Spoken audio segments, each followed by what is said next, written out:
அனுதினம் பாராயணம் செய்திட அவளருளால் அனைத்து செல்வங்களும் நலன்களும் பெற்று ஆனந்தமாய் வாழ்ந்திடுவோம்.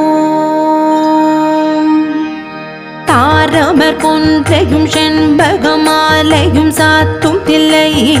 ஊரர்தம் பாகத்து உமை மைந்தனே உலகேழும் பெற்ற சீரவிராமியந்தாதி எப்போதும் என் சிந்தையுள்ளே